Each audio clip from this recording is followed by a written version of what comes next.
দিল্লিতে কোনো পর্যবেক্ষক মনে করেন শেখ হাসিনার পতনের পর ঢাকায় যে সরকার ক্ষমতায় এসেছে ভারতের মতে তাদের কোনো বৈধতা নেই এবং সেখানে ইসলামপন্থীদেরই প্রাধান্য।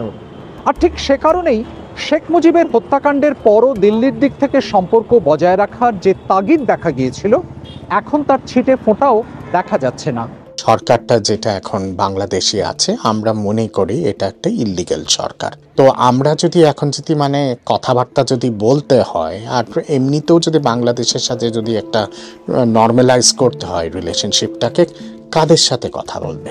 দ্বিতীয় কথা হলো কি যে আমি তো আচম্বিত হয়ে যাই যে প্রধান উপদেষ্টা বাংলাদেশের সারা জীবন কিন্তু মাইক্রো ফাইন্যান্সিং এর কাজটা করেছেন। এস পার থিওক্রেটিক ইসলাম কিংবা ওয়াহিবি ইসলামের হিসাবে যদি দেখা যায় তাহলে micro financing is a crime. কারণ ইসলামিক ইয়েতে তো মাইক্রো ফাইন্যান্সিং এর কোনো জায়গা নেই। তো জামাত কি করে যে ওনাকে দুদিনের মধ্যে গলা কোলাকুলি করে কি করে যে ওনাকে বসিয়ে দিলেন, এটাও সারপ্রাইজিং।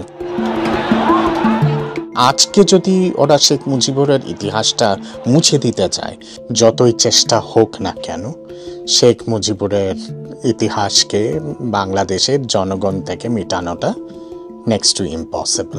সমকালীন ইতিহাসের গবেষকরা মানেন শেখ মুজিবের জীবনের শেষ পর্বে এসে নানা কারণে ভারতের সঙ্গে তাঁর সম্পর্কে শীতলতা তৈরি হয়েছিল।